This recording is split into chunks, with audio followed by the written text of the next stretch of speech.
नमस्कार, आप सभी का हमारे YouTube channel study with Madan Mohan पर हार्दिक स्वागत है। आज हमारा टॉपिक है भवनों, जनगणना, मकानों की संख्या और नजरी नक्शा कैसे तैयार करें। ये सबसे महत्वपूर्ण पार्ट है। अभी तक हमने जनगणना 2027 पार्ट फर्स्ट और पार्ट सेकंड लॉन्च किया, जिसमें आपने उसका विधिवत अध्ययन किया। और जनगणना पार्ट फर्स्ट में पूरा इतिहास के बारे में बताया गया, जनगणना के इतिहास, भारतीय जनगणना। और जनगणना 2027 पार्ट सेकंड में हमने चर्चा की कि प्रगणक और पर्यवेक्षक के क्या कर्तव्य हैं, हम कैसे काम हमको करना है, कैसे क्या करना है। अब हमारा प्रशिक्षण पूर्ण हो गया। हमको एक किट मिल गई है जिसमें SC ST सूची है, हमको स्टेशनरी मिली है, ID पासवर्ड अलॉट हो गया है। अब जब हमको कार्य क्षेत्र में जाना है और हमको HLB अलॉट हो गई, तो पहला काम करना है कि HLB जो अलॉट हुई है उसकी संख्या, जो मैसेज आए हैं उसको मिलान करिए, और जो अपने मोबाइल पे है, और जो हमको नियुक्ति पत्र मिलेगा उस नियुक्ति पत्र में भी HLB लिखा होगा, HLB संख्या लिखिए। तो HLB संख्या की हम भौतिक सत्यापन करेंगे। जो अलॉट हुआ उस फील्ड पर जाएंगे और नियुक्ति पत्र, मोबाइल मिलान करेंगे। और अगर किसी प्रकार की कोई समस्या आ रही है तो अपने पर्यवेक्षक और या चार्ज अधिकारी संपर्क करेंगे। चार्ज अधिकारी कौन है? अलग अलग सर्किल के अलग अलग चार्ज अधिकारी हैं, जैसे SDM सर हैं, तहसीलदार सर हैं, और ये आपके खंड विकास अधिकारी, खंड शिक्षा अधिकारी अधिकारी आपके चार्ज अधिकारी हैं। तो आप अपने पर्यवेक्षक और साथ ही चार्ज अधिकारी के संपर्क में रहेंगे। अब बात आई कि मकान सूचीकरण ब्लॉक, हाउस लिस्टिंग ब्लॉक जो अलॉट हो गया है, पहला काम क्या करना है? पहला काम है हमको पहचान कर लेना है कि जो हमको संख्या मिली वही हमारी सही संख्या है कि नहीं। पता चला मिला नंबर उसमें नियुक्ति पत्र में दूसरा है और आपको अलॉट दूसरा हो गया, मिलान कर लीजिए। सबसे महत्वपूर्ण चीज स्थलीय निरीक्षण करना है। स्थलीय निरीक्षण में कोई समस्या आ रही है तो आप पर्यवेक्षक का सहयोग लीजिए और स्थानीय प्राधिकारियों का सहयोग है, साथ ही ग्राम प्रधान हैं जो वहाँ जनप्रतिनिधि हैं, स्थानीय प्रतिनिधि, जनप्रतिनिधि, उनसे आप संपर्क करना है, उनसे सहयोग लेना है। और वरिष्ठ नागरिक को, तो किसी को, कोई भी वरिष्ठ नागरिक है या जनप्रतिनिधि है, उसको भी हमको अपने विश्वास में लेना है कि यह एक राष्ट्रीय कार्यक्रम है और इसमें सबको एक सूत्र में मिलकर हमको एक कार्य करना है।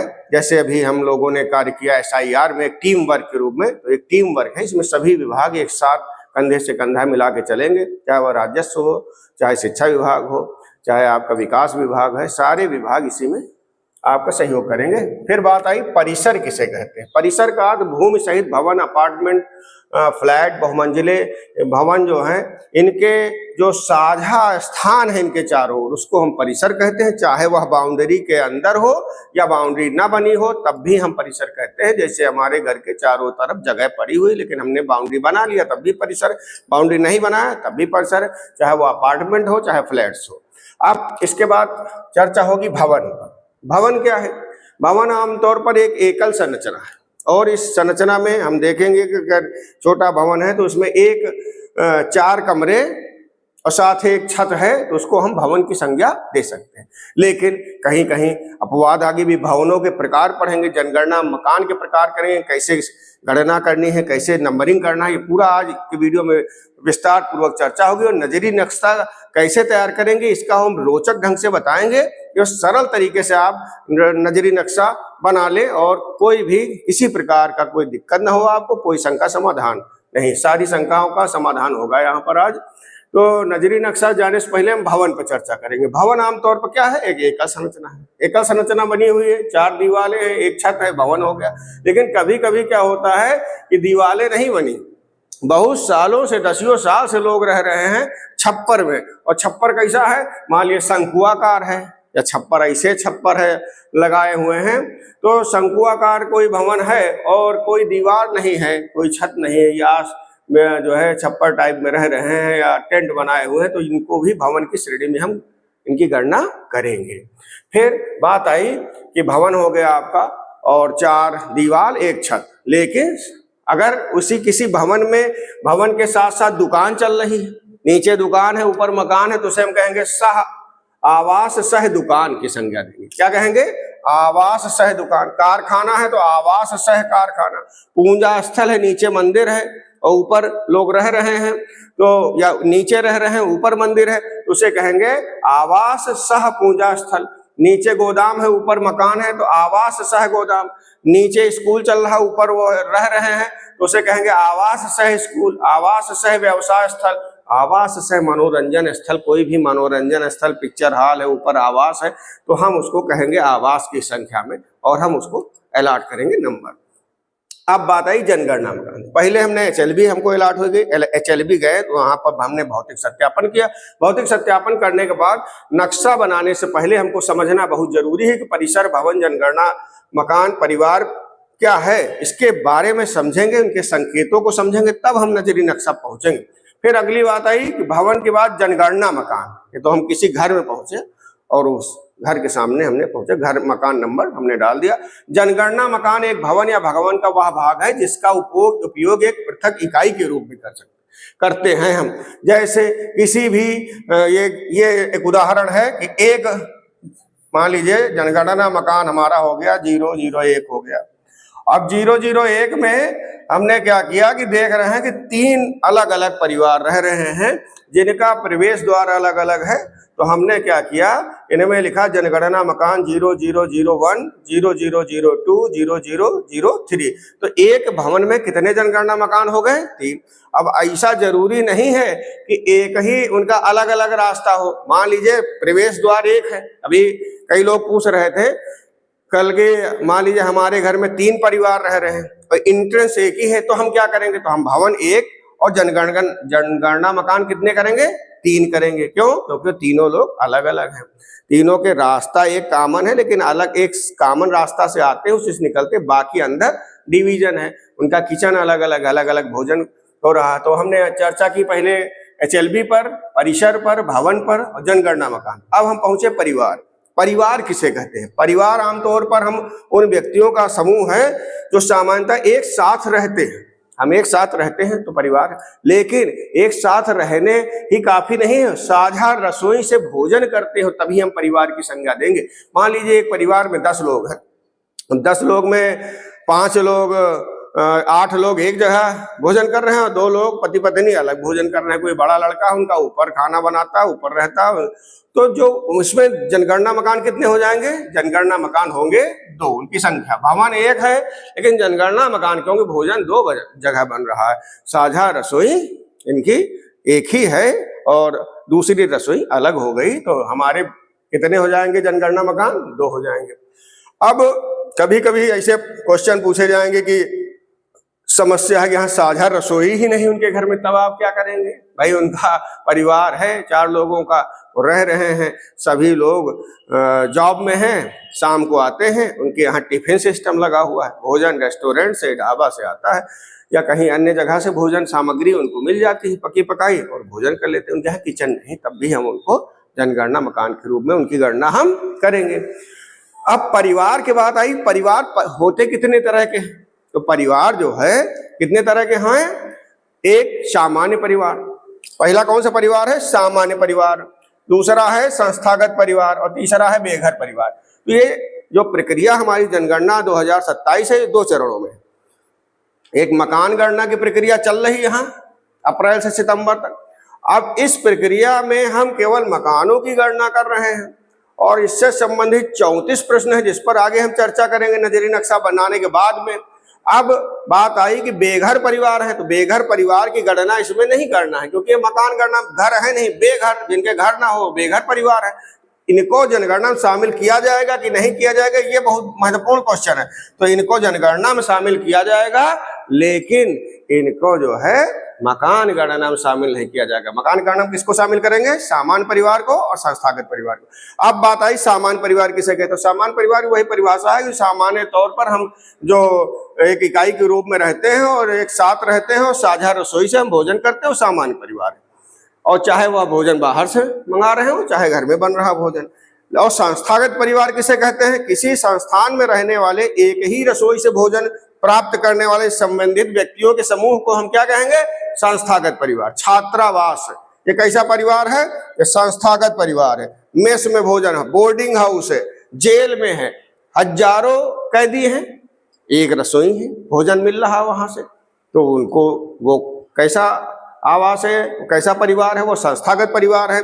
जेल हो गया, आश्रम हो गया, बाल सुधार गृह है, अनाथालय है और वृद्धावस्था आश्रम है। तो ये सब हमारे जो है कैसे हैं, ये सारे संस्थागत परिवार है। तो आज हमने इसमें अभी चर्चा की मकान HLB के बारे में, परिसर, भवन, जनगणना, मकान के बारे में, और परिवार कितने प्रकार के हैं, 3 प्रकार के, सामान्य परिवार, संस्थागत परिवार, बेघर परिवार।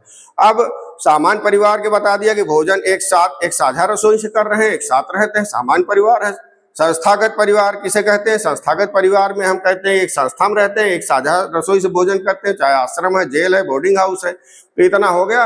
अब आगे हम चल रहे हैं कि मकान, ये भवन की गणना कैसे करेंगे और जनगणना मकान की गणना कर रहे हैं। तो इसको आगे कर।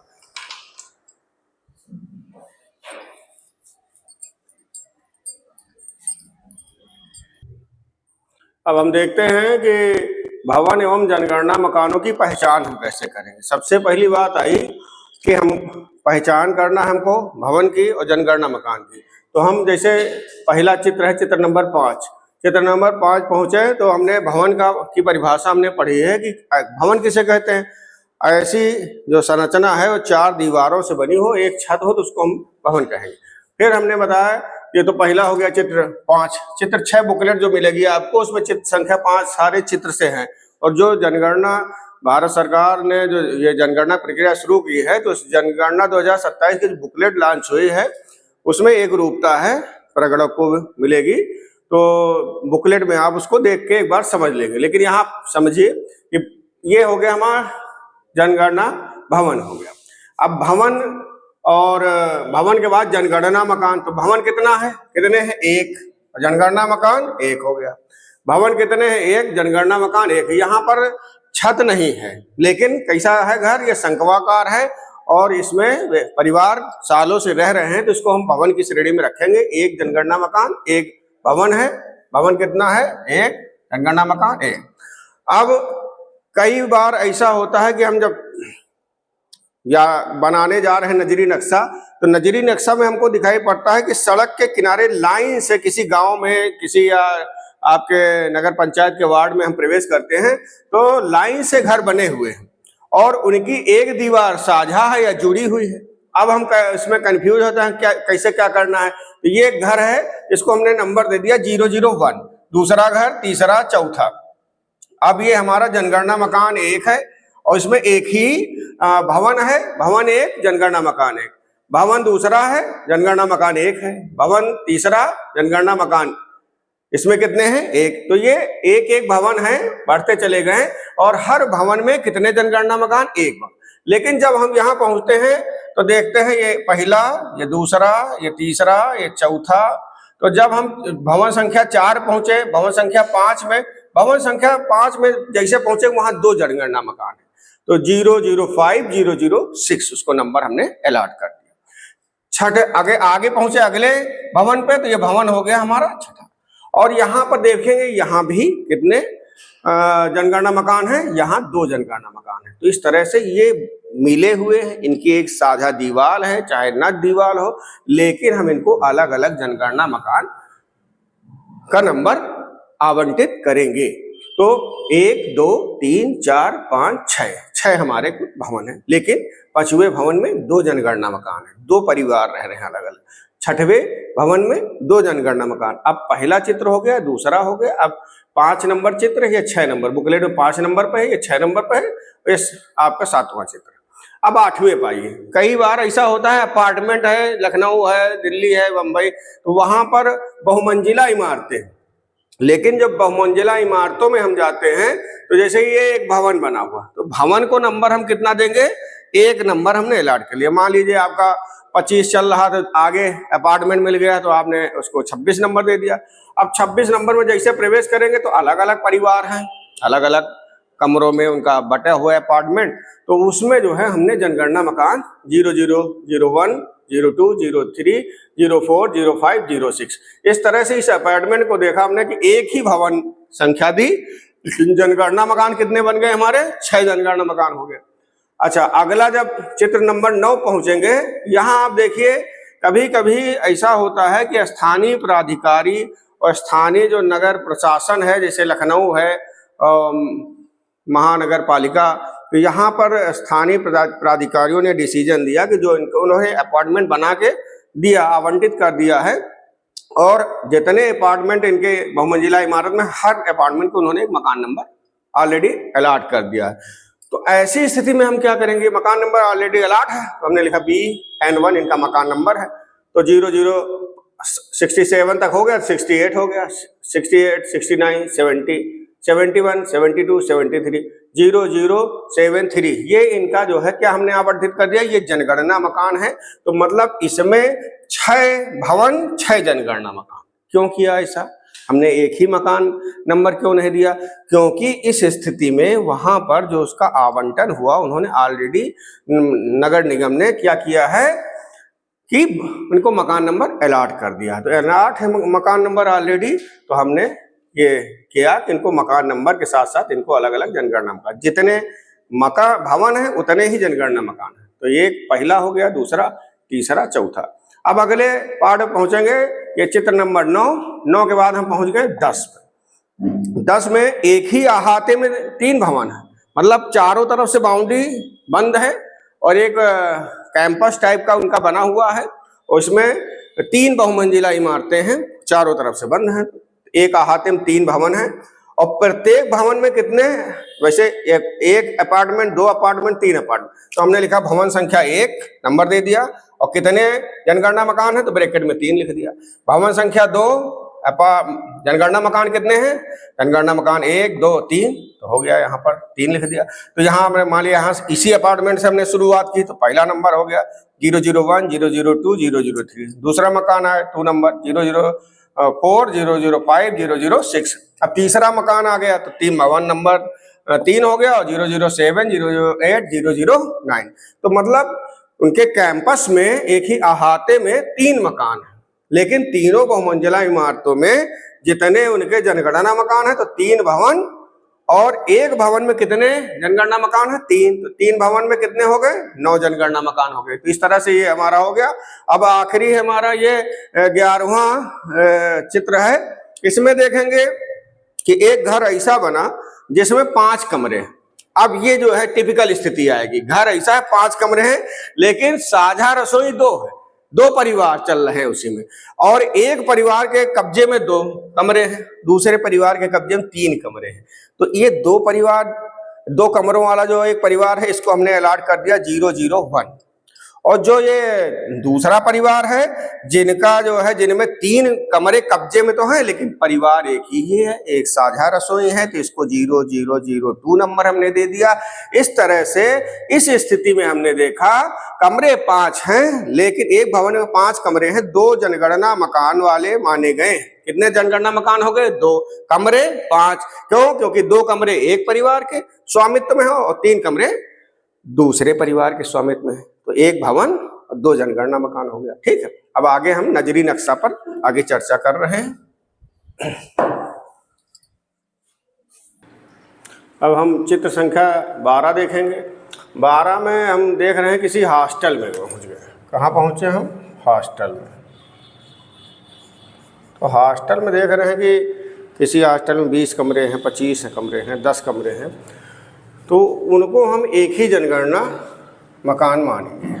ठीक है, तो भवन 1 हो गया, और जनगणना मकान जो है हमने पहले वाला जहाँ छात्रावास है उसको हमने दे दिया 0001। फिर बात आती है कि उसी में एक अलग कमरे बने हुए हैं। एक बना है कमरा जिसमें रसोइयाँ रहता है, और दूसरे में वार्डन रह रहे हैं। तो जो रसोइये वाला कमरा है उसको हमने 002 नंबर दिया, और जो वार्डन वाला है इसको 003 नंबर दे दिया। तो छात्रावास एक भवन है, लेकिन उसके अंदर हमने कितने जनगणना मकान को आवंटित किया, चिन्हांकन किया? 3 जनगणना मकान। एक छात्रावास मेन हो गया, एक रसोइये को हमने दे दिया, वो अलग रह रहा है, उसका परिवार अलग है, वार्डन का परिवार अलग है। तो इस तरह से 3 जनगणना मकानों सहित एक भवन। परिसर के भीतर हॉस्टल के साथ अन्य संरचनाएं जिनका उपयोग वार्डन रसोइयों के निवास के रूप में उपयोग किया जाता है, तो उनको हमने जनगणना मकान हमको अलग अलग नंबर देना। फिर कई बार गांव में हम जाते हैं जिनके पास अलग अलग एक ही कैंपस में घर कमरे बने हुए हैं, झोपड़ी टाइप के हैं, रह रहे एक जगह, खाना दूसरी जगह बन रहा है दूसरी झोपड़ी में, शौचालय अलग है, बैठक अलग है, उनका बाहर बैठका है जिसमें सब लोग बैठते हैं। तो ऐसी स्थिति में हम क्या करेंगे, एक भवन एक जनगणना मकान, 4 कमरे अलग अलग हैं, लेकिन परिवार यहाँ पर एक साझा रसोई में भोजन कर रहा है, आवास में रहते हैं, ये शौचालय है, ये बैठक व्यवस्था जहाँ बैठते हैं, शाम को लोग इकट्ठा होते हैं। तो हम क्या करेंगे, एक भवन और एक जनगणना मकान। ये कोई चित्र नंबर 13 हो गया। 14 नंबर चित्र में क्या करेंगे, हम यहाँ देख रहे हैं कि एक ही परिवार है और उस परिवार में एक पशुशाला है, एक कार्यशाला है, वर्क शेड है, एक रसोई है और मुख्य आवास है। रसोई में खाना बन रहा है, जो मुख्य आवास के परिवार के सदस्य हैं वो साझा रसोई का इस्तेमाल कर रहे हैं, तो इसको हमने एक जनगणना दे दिया नंबर। और इसके बाद कार्यशाला और पशुशाला को भी आवंटित, एक भवन 3 जनगणना मकान। जैसे इसको हमने दिया 0001, तो यहाँ पर ये दोनों मिला के यहाँ हो जाएगा 0002 और 0003, ये हमारा नंबर।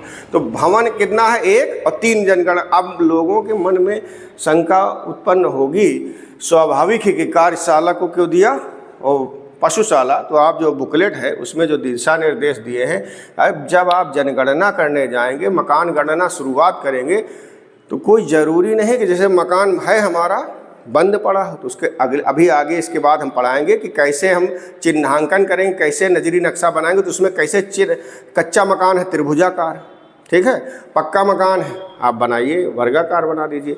तो कैसे बनाना है सदस्य नंबर डालिए, नहीं तो उसको जो है उसमें लाइन खींच देंगे कि इसे त्रिभुज बना दिया और डैश डैश कर दिया, खाली है तो डैश डैश कर। तो जहाँ पशुपालन हो रहा है तो इसको हम जनगणना मकान आवंटित करेंगे, कार्यशाला, ये क्लियर करना है। ये बहुत साफ लिखा है दिशा निर्देश। अगर आपने एक बार गलती कर दी, नजरी नक्शा ही बनाते रहेंगे एक हफ्ते तक कि आज बनाया गलत हो गया, और कैसे बनाना, ये 3 पेपर आपको मिलेगा, हल्के पेंसिल से बनाइए, डॉटेड, उसको आप वेरीफाई करिए पर्यवेक्षक से, चार्ज अधिकारी से, वो सही है तब आप, नहीं तो उसमें हम संशोधन करते, पता लगा गाढ़ा पोत दिया, अब वो जो है सही करने में पन्ने फट गया जाके।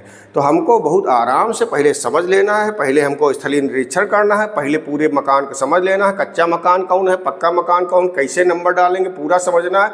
एक एक चीज़ को बारीकी से हम समझाएंगे। तो पशुशाला, कार्यशाला, रसोई हो गया, ये होएगा चित्र संख्या 14। 14 के बाद पहुँचे 15 नंबर पर। 15 में क्या है, एक गैराज है, एक मुख्य निवास है, एक सेवक कक्ष, सर्वेंट क्वार्टर। अभी जो सर्वेंट है वो मुख्य निवास के साथ अलग कमरे में रहता है, लेकिन भोजन इसी घर में करता है, भोजन बनाता भी है, करता भी, सेवा साफ सफाई करता है। तो इनको केवल हम 0001 मुख्य निवास को, गैराज को 0002, ये सेवक कक्ष को कोई नंबर नहीं अलॉट करेंगे। क्यों? क्योंकि भोजन यहाँ कर रहा है। अगर वह भोजन अलग बना रहा है, केवल सेवा करता है, यहाँ परिवार उसके साथ है, उसमें भोजन पकाता है, खा रहे हैं सब लोग, तो हम यहाँ पर भी इसको नंबर अलॉट कर देंगे। पहले की स्थिति में अगर भोजन इसमें कर रहे हैं तो एक भवन 2 जनगणना मकान, और जैसे उसने भोजन अलग बनाना शुरू किया, उसका किचन अलग, परिवार अलग, तो हमने कहा भवन 1 जनगणना मकान कितने हो गए, 3, क्लियर हो गए। 15 चित्र नंबर 15। अब चित्र संख्या 16।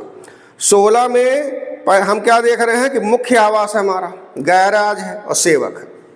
तो यहाँ पर एक भवन 3 जनगणना मकान, ये मुख्य आवास हो गया, ये गैराज हो गया, सेवक अपना रह रहा उसको भी आवंटित कर देंगे। यहाँ भी वही कंडीशन लागू होगी, सेवक भोजन कर रहा वहाँ पर तो उसको ना अलॉट करिए, और नहीं कर रहा तो है। तो ये इतना हमने समझ लिया। अब हम आगे बनाने जा रहे हैं कैसे नजरी नक्शा में कैसे क्या प्रतीक है, नदी, नहर, नाले, तालाब, पोखर, मंदिर, गुरुद्वारा, कच्चा मकान, पक्का मकान, इसके प्रतीक बताएंगे पहले, उसके बाद नजरी नक्शा का लेआउट बनाएंगे और लेआउट बनाने की बात करेंगे। तो पहले हम तैयार कर रहे हैं चित्र। अब आगे देखते हैं कि मकान नंबर देने के दिशा निर्देश, कि कैसे नंबर हम देंगे। अभी तो हमने परिसर के बारे में पढ़ा, भवन के बारे में पढ़ा, जनगणना मकान क्या है इसके बारे में, परिवार कैसे हैं कि परिवार आपका सामान्य परिवार है, बेघर परिवार है, बेघर की गणना भी आगे अगले चरण में करेंगे। अभी यहाँ उनके पास घर है ही नहीं। जनगणना मकान क्या है, सामान्य परिवार, संस्थागत परिवार, सारी चर्चा हो गई। अब हम पहुँचे नंबर देने। तो यदि स्थानीय अधिकारियों द्वारा आवंटित ये तो आप टाउन एरिया है, नगर महापालिका, नगर निगम, जहाँ ऑलरेडी अलॉटेड है नंबर, उसमें आप देखेंगे कैसे करेंगे। खुले प्लाट भवन, प्लाटिंग हो गई, भवन बिल्डिंग बनी नहीं तो उनको कोई नंबर देना नहीं हमको, भवन पर नंबर ही नहीं है। ज़्यादातर ग्रामीण क्षेत्र में यही है स्थिति, भवन पर कोई नंबर नहीं, तो हम अपना लेआउट तैयार करेंगे। नजरी नक्शा ये सबसे महत्वपूर्ण सेशन है, इसमें आप देखेंगे कैसे नजरी नक्शा हम बनाएंगे। तो अब भवन पे नंबर हमको देना है, तो कैसे देंगे नंबर, तो शुरुआत करेंगे भी बताएंगे।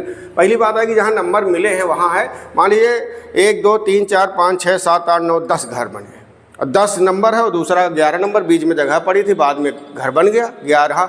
10 और 11 के बीच में एक घर बन गया, तो उसको हम नंबर देंगे 10/1 का नंबर है। ये बहुत महत्वपूर्ण चीज़ है। 10 11 के बीच में जगह थी, बाद में घर बन गया, नंबर उसको कोई नहीं, तो हम नंबर दे देंगे 10/1। हमारे जो नक्शा मिला हमको, जब हमको HLB अलॉट हो गई और मोबाइल हमने अपना ID पासवर्ड डाला होगा, तो HLB उसमें हमको गूगल मैप के माध्यम से जो नक्शा मिलेगा, तो उसमें देखेंगे कि जो हमको लेटर मिला उसमें मिला कि वहाँ पर हमने देखा कि 120 भवन दिए हैं। हमको 150 का करना है, लेकिन वो जो नंबर डाले हैं वो 120 तक नंबर पड़े, आगे है नहीं, तो आगे घर पड़े हुए हैं, बाद में बने थे, उनको हम नंबर 121 22 23 इस तरह से देते चले जाएंगे। अब बात आई कि ये तो हो गया खुले प्लाट पे कोई नंबर, जब भवन नहीं तो नंबर नहीं, भवन पे हमको नंबर देना, कोई प्रक्रिया आज सब सिंपल, जैसे नक्शा बन जाएगा हम करेंगे। स्थानीय अधिकारियों ने दे दिया नंबर, तो वही हम करेंगे, केवल जनगणना नंबर डालेंगे। अब आप देखिए, जब हम नक्शे की शुरुआत करते हैं तो यहाँ पर है, हमेशा कोई नक्शा आप देखेंगे तो उसमें उत्तर दिशा ऊपर है, नॉर्थ साउथ ईस्ट वेस्ट, उत्तर ऊपर, दक्षिण नीचे, पूरब और फिर पश्चिम। और शुरुआत कहाँ से करेंगे, तो शुरुआत सदैव हम करेंगे उत्तर पश्चिम से शुरुआत करेंगे और समापन हमारा होगा कहाँ पर, दक्षिण पूर्व में करेंगे। तो ये हमारा, हमने अपने गांव का नक्शा बनाया है। हम जा रहे हैं, लेकिन नक्शा बनाने के पहले हमने वर्गाकार आकृति, पक्का भवन, ऐसा पक्का भवन जो कि पूर्णतः आंशिक यहाँ पर लोग रह रहे हैं, तो वहाँ पक्का भवन। अगर खाली है पक्का भवन पूर्णतः गैर आवासीय, तो यहाँ पर लाइन ऐसे डैश कर देंगे हम। त्रिभुज बनाइए, अगर कच्चा भवन है, कोई किसी घर में गए छप्पर में रह रहे हैं, पक्का भवन नहीं, तो यहाँ कच्चा भवन, त्रिभुज बना देंगे। वहाँ पर त्रिभुज देखते ही अधिकारी, हमारे सुपरवाइजर, पर्यवेक्षक अधिकारी, जो जिले के अधिकारी आएंगे, जो केंद्र से अधिकारी आएंगे निरीक्षण के लिए समय समय पर, वो जैसे नक्शा देखेंगे, नजरी नक्शा कितनी प्रतिबिंब बनाना, 2 प्रतिबिंब बनाना, और मैक्सिमम 3-4 प्रतिबिंब बनाइए आप। और कैसे बनाना है, A3 पेपर पे बनाना है, साथ ही सिंपल तरीके से आपको हल्की पेंसिल का इस्तेमाल करना है, जिससे गलती हो तो उसको हम आसानी से बिगाड़ सकें। तो ये पक्का भवन हो गया। कच्चा भवन में डैश कर दी, सॉरी पक्का भवन दोनों हैं।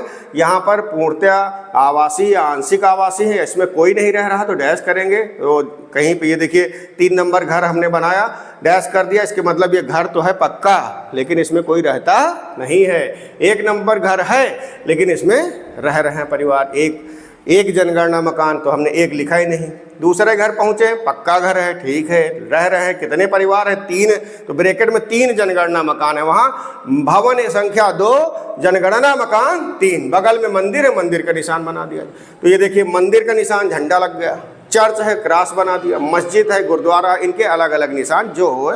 यहाँ पर कुआं बना दिया, ये कुआं का निशान है, ठीक है, तो कुआं है, हैंडपंप है, और जो टोटी वाला नल है उसके कैसे निशान बनाएंगे वो देखेंगे। तो ये पक्का भवन खाली, कच्चा भवन खाली है, गैर आवासीय है, आवास नहीं है यहाँ पर।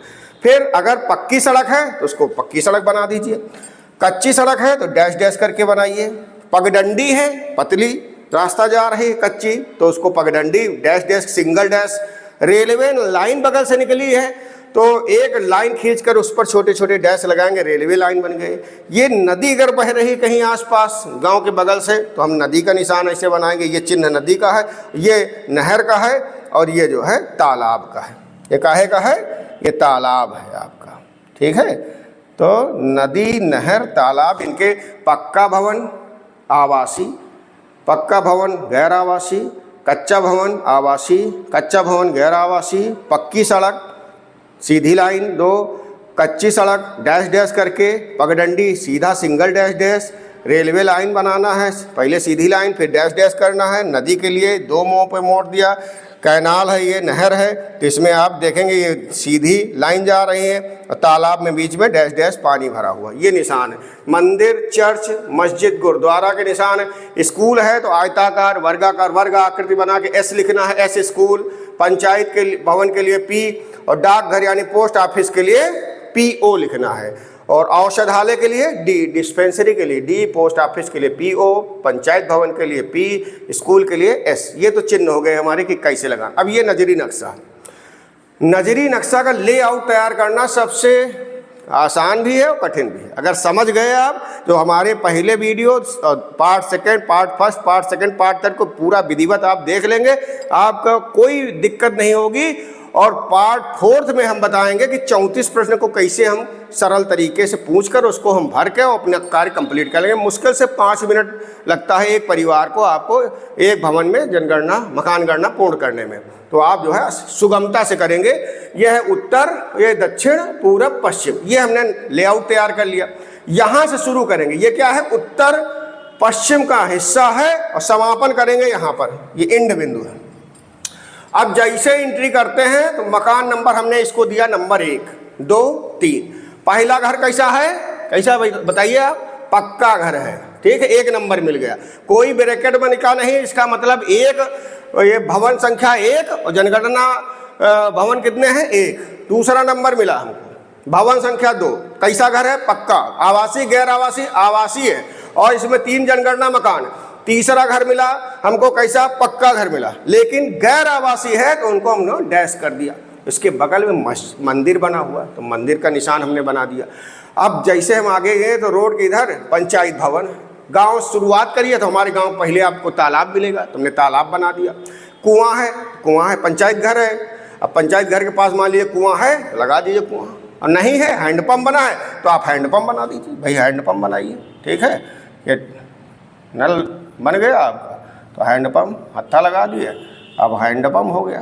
तो जितनी चिन्हांकन एक एक उसका करना है स्थानों का, चाहे वो पंचायत भवन है, गौशाला है, पार्क है, कोई खेल का मैदान है, बाग है, प्रत्येक स्थलीय उनका निशानों का जो है हमको चिन्हांकन करना है। चाहे वो स्कूल है, स्कूल का चिन्हांकन करिए, बाग है, बाग का चिन्हांकन करिए, खेल का मैदान है, चारागाह, तो जो है जैसे पार्क बना है पार्क कर दिया, पार्क नहीं गांव में चारागाह, चारागाह कर देंगे, ठीक है। तो इसके लिए थोड़ा सा आप स्थानीय जो लेखपाल हैं और ग्राम विकास अधिकारी का भी सहयोग ले लेंगे तो सुगमता होगी, क्योंकि उनके पास पहले से ऑलरेडी आंकड़े हैं, घरौनी हो गई है, तो नक्शा उनके पास ऑलरेडी उपलब्ध है ड्रोन वाला। तो ये हमारा भवन संख्या 4, 2 जनगणना मकान है। अब 5वां घर जो मिला हमको, कैसा घर है? कच्चा घर है, लेकिन इसमें 1 जनगणना मकान है, तो इसके ब्रैकेट में तो लिखा नहीं, क्योंकि 2 होता 2 लिख देते हैं। छठा घर कैसा है? कच्चा है, पक्का है? हाँ, कच्चा है कि पक्का है बताओ? ये पक्का है। और आवासीय है कि गैर आवासीय? आवासीय है। अगर गैर आवासीय होता तो इसमें इस तरह डैश बने होते। फिर आगा डी मतलब क्या है? ये औषधालय है, यानी डिस्पेंसरी, इसलिए यहाँ दवाखाना है, इसलिए हमने D लिख दिया। अब इसके बाद हम पहुँचे गौशाला मिल गई इधर। फिर 4 नंबर घर, 2 जनगणना भवन, 7 नंबर कच्चा भवन है, तो कच्चा भवन है 7 नंबर। अगर मान लीजिए कच्चा भवन है और कोई रह ही नहीं रहा तो आप डैश कर दीजिए, रह रहा तो नहीं डैश करेंगे। 6 नंबर, 5 नंबर पहुँचे, 3 जनगणना मकान है, 3 कर दीजिए। 2 जनगणना मकान है, 2 कर दीजिए। अब यहाँ पहुँचे, एक हैंडपंप लगा है, P लिखा है, ये पंचायत भवन है। S लिखा है स्कूल, D लिखा है डिस्पेंसरी, ठीक है। इस तरह PO लिखा है post office, PO post office, D dispensary, panchayat भवन P और स्कूल S। और ये हमारा 8 नंबर, ये पक्का भवन है, खाली है। 9 नंबर पक्का भवन है लेकिन आवासीय है। 10 नंबर पक्का भवन है, इसमें 4 जनगणना मकान है, तो ब्रैकेट में 4 लिख देंगे।